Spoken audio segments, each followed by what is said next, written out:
Gloria a Dios. Acompáñenme a la Biblia. Vamos al libro del profeta Isaías. Gloria a Dios. Vamos a estar hablando con el título de Jesús, el siervo sufriente. Gloria a Dios. Como ustedes saben, pues estos son unos estudios que tenemos un poco retrasados y pues queremos darlos, ya que el fundamento de nuestra fe cristiana es Cristo, ¿verdad? Y es necesario que sigamos aprendiendo acerca de Cristo. Aquel cristiano que no conoce a Cristo tiene un verdadero problema, porque la fe cristiana se fundamenta en Jesucristo. Así es que vamos aquí al profeta Isaías, el capítulo 42, y vamos a leer solamente el primer versículo. Más adelante vamos a estar tocando varias porciones de la Biblia. Yo les sugiero que mantengan su Biblia abierta. Amén, gloria al Señor. Lo tenemos, Isaías 42, versículo 1. Amén. Dice así la palabra: He aquí mi siervo, yo le sostendré, mi escogido, en quien mi alma tiene contentamiento. He puesto sobre él mi espíritu, él traerá justicia a las naciones. Esto es Dios hablando, está hablando de Jesucristo, está diciendo el Señor: he aquí mi siervo. Y no solamente dice él es mi siervo, el Señor está diciendo yo le sostendré. O sea, la fuerza que viene a Jesús, la fuerza de Jesús es a través del Padre.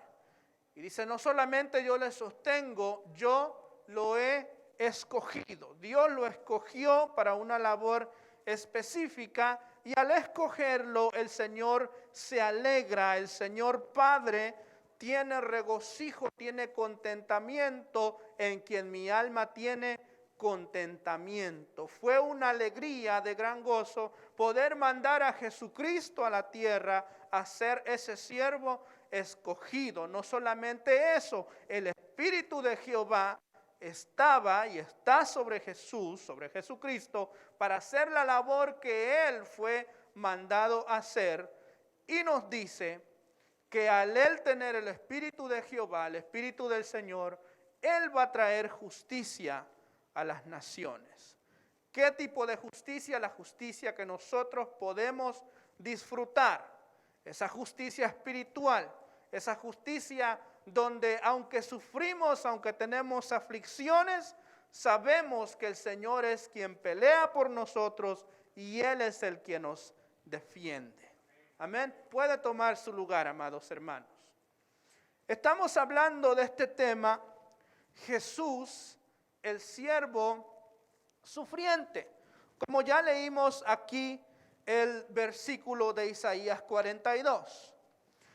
Hay tres funciones. Cuando hablamos de Jesús, debemos de pensar en tres funciones fundamentales acerca de la labor salvadora de Jesucristo. ¿Okay?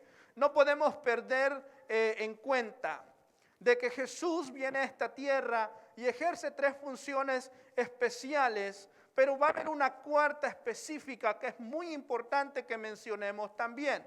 Primero, la Biblia nos va a presentar a Jesús con un ministerio profético. Después la Biblia nos va a presentar a Jesús como sacerdote, o sea, primero como profeta, luego como sacerdote, profeta porque proclama, habla, enseña el mensaje de Dios, del Padre. O sea, Juan nos dice que a través de Jesucristo, a través del mensaje de Jesucristo, nosotros tuvimos acceso al Padre y pudimos conocer al Padre. Entonces, esa es su función profética, hablar, enseñar, mostrarnos al Padre. En una ocasión, los discípulos le dijeron al Señor: Señor, muéstranos al Padre. Y el Señor les responde: yo tengo mucho tiempo con ustedes y aún no han podido ver al Padre.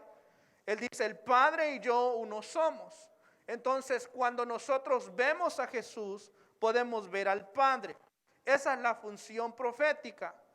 Hay una segunda función que es la función sacerdotal. Jesús, a la misma vez que se convierte en el sacrificio para que nosotros fuéramos redimidos y salvos, también Jesús viene siendo el sacerdote. Como el sacerdote que intercede por nosotros. El que está a la diestra del Padre hoy día intercediendo por nosotros y le está diciendo al Padre, no mires el pecado de este más pequeño. No mires la maldad de este más pequeño. ¿Cómo? A través de la sangre de Jesucristo, ¿verdad? Porque hemos sido limpiados, hemos sido redimidos por su sangre. Entonces ahora Él es quien intercede por nosotros. La Escritura dice que en el cielo tenemos un abogado, tenemos un intercesor, tenemos a alguien que está vigilando, que está cuidando por nuestros intereses. Gloria al Señor.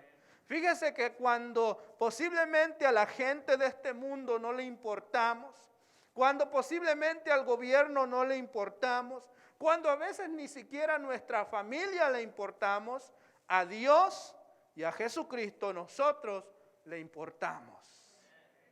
Qué interesante, que Dios nos ama de una manera tan inigualable que el Señor se entregó y ahora está intercediendo por nosotros. Me imagino que en las funciones de Dios, en los trabajos que tiene un Dios que hacer, hay cosas muy importantes que hacer.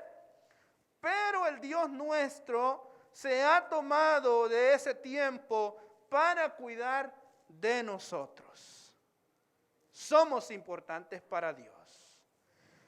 Hay una tercera función y es la función de rey.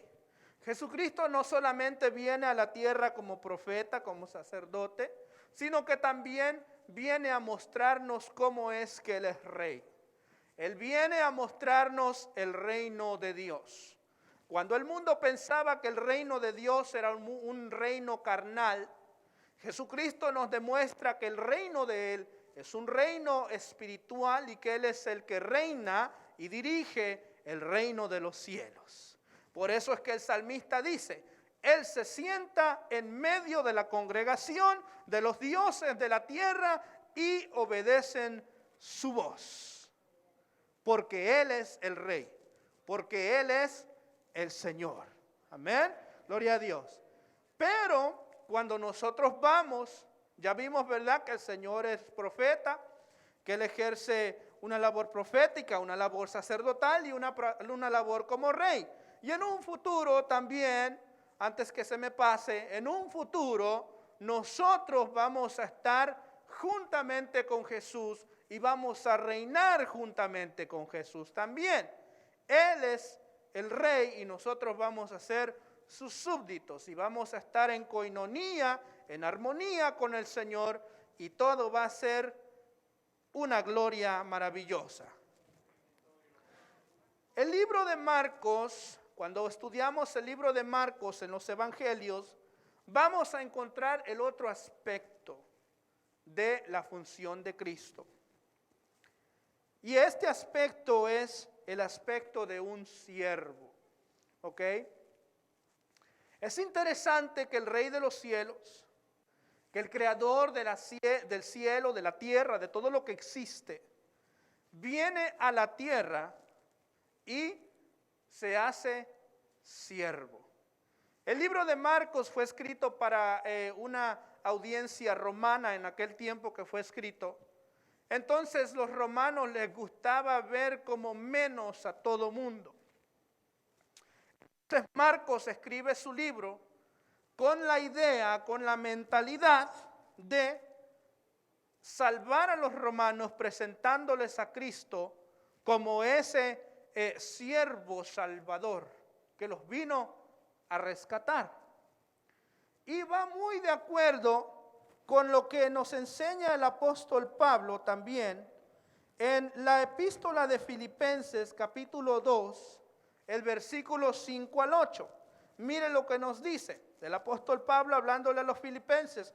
Haya pues en vosotros este sentir que hubo también en Cristo Jesús, el cual, siendo en forma de Dios, o sea, siendo Dios, no estimó el ser igual a Dios como cosa a que aferrarse, sino que se despojó de a sí mismo, tomando forma de siervo, hecho semejante a los hombres, y estando en la condición de hombre, se humilló a sí mismo, haciéndose obediente hasta la muerte y muerte de cruz. Ahora, este es un llamado obviamente para nosotros, ¿verdad? Como pueblo del Señor, como iglesia de Cristo, a que nosotros tengamos esta actitud humilde como Cristo. Pero lo importante, lo que quiero renotar de estos versículos, es que dice que el Señor, el versículo 7 dice que se despojó de sí mismo y tomando forma de siervo. O sea que el Dios de los cielos, el creador de la tierra, del mar, de todo lo que existe, nuestro creador, el que sopló aliento de vida dentro de nosotros, viene a la tierra a hacer una función de siervo. O sea, vino a servirnos a nosotros. ¿Cuál debería de ser el nivel de agradecimiento del cristiano al pensar que yo, siendo tan insignificante, siendo tan pequeño, el creador mío vino y tomó una forma de siervo, se puso a mis pies y dijo, yo te voy a servir? Yo voy a hacer una labor por ti. ¿Cuán grande es el amor de Dios para con nosotros? Imagínense. La definición, la función persona redentora de esta palabra o de este hecho de que Jesús se hizo siervo, nos habla de grandes cosas y maravillosas. Fíjese que la palabra siervo viene del griego. Su raíz es del griego, y esta palabra en griego se dice doulos, que ya traducido nuevamente y bien explicado, viene siendo esclavo, ¿ok? Viene siendo esclavo. Y en su definición es devoto a otro desinteresadamente de cualquier provecho para sí. Queriendo decir entonces el apóstol Pablo que Jesús tomó forma de un devoto desinteresado por servir a mí o servirme a mí sin ningún provecho. ¿Qué significa eso en español? Eso significa que sin yo tener nada que ofrecer, sin yo tener nada que dar, Jesucristo vino a hacerse esclavo por mí. Como dice una alabanza por ahí, esclavo por amor. Cristo verdaderamente nos ama. El Señor verdaderamente nos ama. Jesús entonces se hace esclavo por nosotros. Su humillación fue una humillación gigantesca. El creador del rey del cielo y de la tierra viene a servirnos a nosotros. Solamente por mostrarles un pequeño figurativo. Imagínense que Jesús, siendo el Señor, el Salvador, la noche en que fue entregado, dice que le lavó los pies a sus discípulos. Mediten eso por unos segundos. Jesús le lavó los pies a sus discípulos. Estamos diciendo aquí que Jesús es el Dios, el Creador, estaba en la creación, Él nos hizo a nosotros, en Él somos, en Él vivimos, en Él estamos, pertenecemos a Él, no tenemos a ningún lado a donde ir, pero Jesús viene y le lava los pies a sus discípulos. ¿No era más prudente que los discípulos le lavaran los pies a Jesús? Jesús iba a entregar su vida. Jesús entregó su vida por nosotros y Él quiere lavarnos los pies a nosotros. Jesús mismo declara que Él no vino para servir, no vino para que le sirvieran, sino que Él vino para servir también. ¿Dónde lo vemos eso? Eso lo vemos en Marcos capítulo 10 y versículo 45. Mire lo que dice el Señor: porque el Hijo del Hombre no vino para ser servido, sino para servir y para dar su vida en rescate por muchos. Hasta ahorita solamente cubrimos la parte de que Jesús se hizo siervo. ¿Ok? Ya vimos que Jesús, el Rey del cielo, el Rey de la tierra, el Rey de todo lo que existe, vino y se humilló y se hizo siervo por nosotros. Siervo. ¿A cuántos de nosotros nos gustaría ser siervos de alguien más? ¿O ser esclavos de alguien más? Levante la mano. No todos a la misma vez para que no me... A ninguno de nosotros nos gustaría que en la compañía donde trabajamos dijeran: ok, ahora tú vas a trabajar para nosotros y no te vamos a pagar absolutamente nada. Tú trabajas para nosotros y nosotros te damos de comer y dónde vivir. Y ya. Nadie. Pero Jesús lo hizo. ¿Ok? Jesús se humilló hasta lo sumo. Pero ese era el plan de Dios. Esa era la voluntad de Dios. Eso es lo que Dios quería que se hiciera. ¿Por qué? Porque había un plan. ¿Dónde vamos a ver el plan de Dios? Bueno, el plan de Dios lo vamos a encontrar en el libro de Isaías. En el libro de Isaías, el capítulo 53, muy conocido el capítulo, todos lo hemos oído, todos lo hemos escuchado, leído, escudriñado, hemos pensado en ello, lo hemos visto y hemos dicho: wow, ¿cómo es que el Señor sufrió? Y empieza con una pregunta, el versículo 1 nos dice: ¿quién ha creído a nuestro anuncio? Y sobre quién, son dos preguntas. ¿Quién ha creído a nuestro anuncio primero? Después nos dice: ¿y sobre quién se ha manifestado el brazo de Jehová? ¿Quién ha escuchado nuestras plegarias? ¿Quién ha escuchado a lo que nosotros hemos estado diciendo? Cuando nosotros pedimos ayuda de parte de Dios, ¿a quién es que Dios nos manda? ¿A quién es que Dios nos está proveyendo para que nos ayude y nos saque de esta situación? Pero el Señor mismo, a través del profeta Isaías, responde: subirá cual renuevo delante de él. O sea, como si fuera un retoño, va a subir, y como raíz de tierra seca. Insignificante, como si no fuera un árbol, como si no fuera apreciado. No hay parecer en él, ni hermosura le veremos, más inatractivo para que le deseemos. El pueblo y el mundo pedían un Salvador, pedían un Redentor. Todos esperaban al Mesías esperado. Todos esperaban ese Mesías que Dios les había prometido. Todos querían ese Salvador.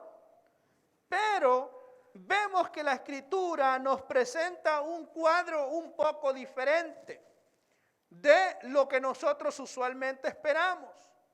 Cuando nosotros hablamos de un héroe, de un Salvador, de un rescatador, de su príncipe azul que la vino a despertar, estamos esperando a uno atractivo, a uno grande, a uno con músculo, a uno de buen parecer, rubio, hermoso, ojos verdes o azules. Y todo mundo se deslumbra cuando entra. Pero la Escritura nos está diciendo que esto es lo que esperaba el pueblo. ¿Y qué fue lo que les dio Dios? Dios les da a uno que fue despreciado y desechado entre los hombres. Despreciado. puesto a un lado. Varón de dolores. Aquí entra la parte de ese siervo sufriente, donde Jesús sufre por nosotros. Cuando todo el mundo lo esperaba, no fue lo que el mundo quería ver, no fue lo que el mundo quería escuchar. Y entonces Jesús empieza a sufrir, es despreciado y desechado entre los hombres. Dice que es varón de dolores, experimentado en quebranto, y dice que nosotros como que escondimos de él el rostro, como que yo ni siquiera te estoy mirando.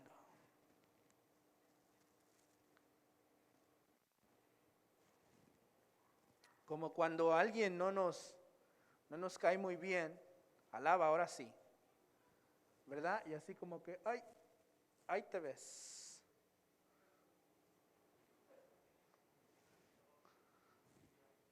No, esto es para hablar realidades, o sea, sí. Así le hicieron a Jesús. Así le hicimos a Jesús por mucho tiempo nosotros.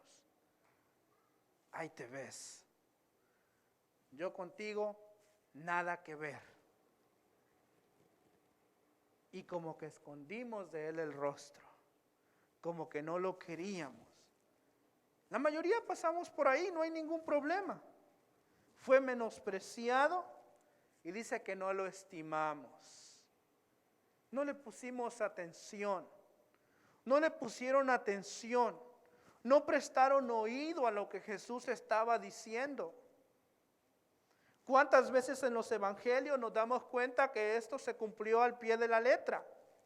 Cómo Jesús sufre persecución en algún momento. Creo que estábamos enseñando una clase donde Jesús tiene que literalmente salir corriendo de la sinagoga, del templo, de donde uno va a adorar a Dios, de donde uno se puede sentir seguro, feliz, en paz, tranquilidad.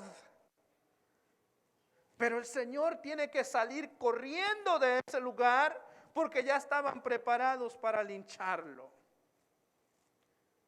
Un varón de sufrimientos, un varón de dolores, y eso es lo que nos está diciendo aquí la Biblia. No solamente se hizo siervo sufriente cuando nosotros lo rechazamos o cuando nosotros escondimos de él nuestro rostro. La Biblia también nos enseña que él llevó, fíjese, vaya conectando los puntos y mire cómo es que el Señor está sirviendo. Nos trae el mensaje, aunque lo rechazamos, nos trae el mensaje, se hace el mensajero, pero también dice que él llevó nuestras enfermedades y sufrió nuestros dolores. Y nosotros le tuvimos por azotado, por herido de Dios y por abatido. Este hizo algo y por eso es que está pasando por eso. Y él fue el que llevó nuestros dolores. Él fue el que llevó nuestras enfermedades. Él cargó con todo nuestro dolor, con toda nuestra culpa. Ese es el siervo sufriente de Jehová. ¿Qué más nos dice el Señor acerca de este siervo sufriente? Dice que Él fue herido por nuestras rebeliones. Cuando usted piense en la maldad que hizo en el mundo, cuando usted piense en lo malo que fue posiblemente, o en lo malo que somos aún, porque a veces somos malos, nos portamos mal todavía, somos rebeldes contra Dios, no obedecemos la voz del Señor, somos tercos a veces. Entonces, cuando pensemos en estas cosas, debemos de pensar que Él fue herido por nuestras rebeliones, que Él sufrió por nuestra rebelión, que Él fue molido por nuestros pecados, que Él fue el castigo de nuestra paz, o sea, lo que nos trae a nosotros paz. Él tuvo que llevarse la maldad que nos iba a quitar a nosotros la paz. Él se llevó ese castigo. Y por su llaga nosotros fuimos curados. Mire la labor de siervo que el Señor va ejerciendo poco a poco a través de estos versículos. Y dígame si alguno de nosotros estuviésemos dispuestos a sufrir por lo menos un poco de lo que Jesús sufrió.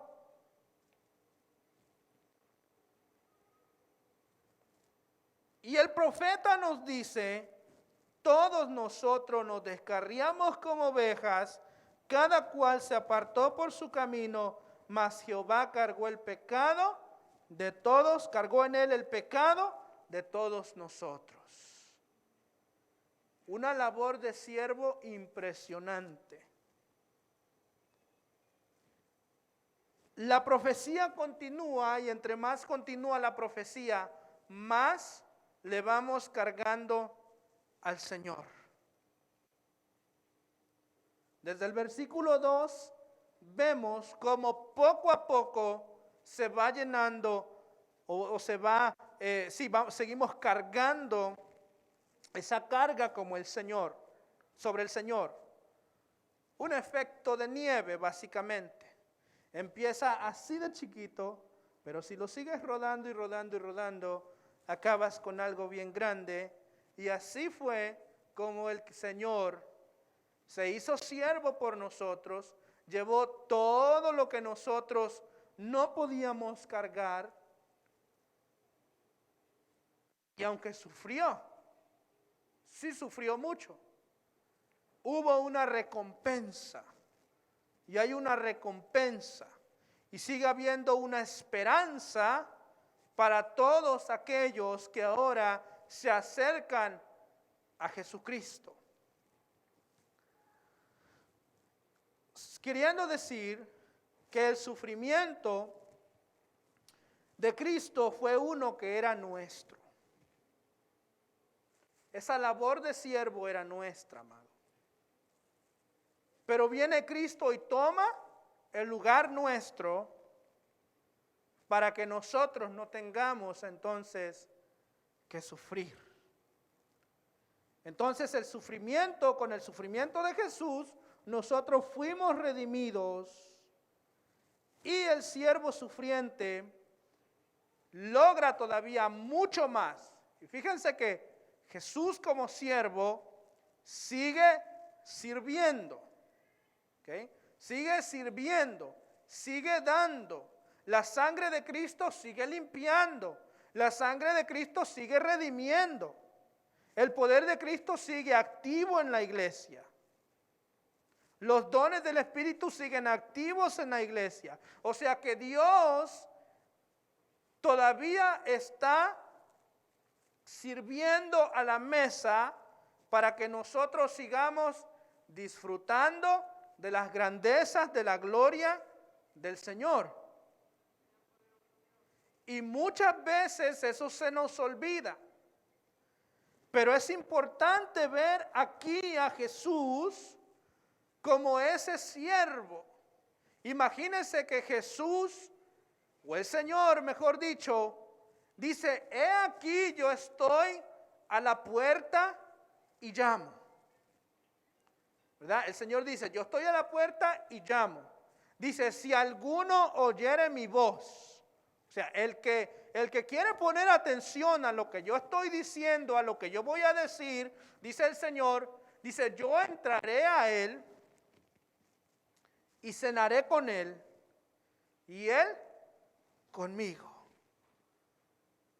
Vamos a tener comunión, vamos a habitar juntos. Pero el que sirve a la mesa no soy yo, ni es usted. El que sirve a la mesa es Cristo. Qué maravilloso es el Señor. ¿Cómo es que Él, por sí mismo, decide hacerse siervo para que nosotros podamos disfrutar de la comodidad, de la bendición, de la grandeza, de la gracia y la misericordia del Señor? La gracia y la misericordia del Señor. Voy a terminar con Primera de Pedro 1, el versículo 10 y 11. Nos dice: los profetas que profetizaron de la gracia destinada a vosotros, inquirieron y diligentemente indagaron acerca de esta salvación, escudriñando qué persona y qué tiempo indicaba el Espíritu de Cristo que estaba en ellos, al cual anunciaba de antemano los sufrimientos de Cristo y las glorias que vendrían tras ellos. Como lo vimos aquí en el profeta Isaías, en el capítulo 53. Y lo podemos ver en los Salmos, lo podemos ver en Jeremías, lo podemos ver en los profetas, en la Escritura. ¿Cómo es que Jesús iba a venir y ser ese siervo sufriente? Pero la frase importante o lo más interesante de esto que nos dice el apóstol Pedro al final: y las glorias que vendrán tras ellos. Queriendo decir que el sufrimiento de Jesús, la carga que pusimos sobre Jesucristo, aunque fue una carga dura y difícil de llevar, el apóstol Pablo lo describe y dice que básicamente Dios cargó sobre él el pecado de nosotros y después lo arrojó a la mar. Todo eso tiene una consecuencia positiva, porque ahora nosotros podemos disfrutar de la misericordia y de la gracia del Señor.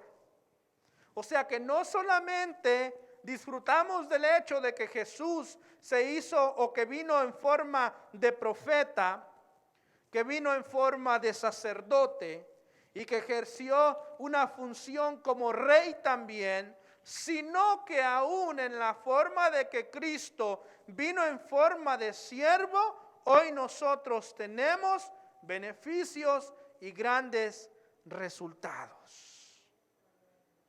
La gloria es de Dios, que por su gracia nos ha salvado, por su gracia nos ha redimido. Y hoy podemos decir: el Señor es nuestro ayudador. No temeremos a lo que nos pueda hacer el hombre, porque Él está con nosotros.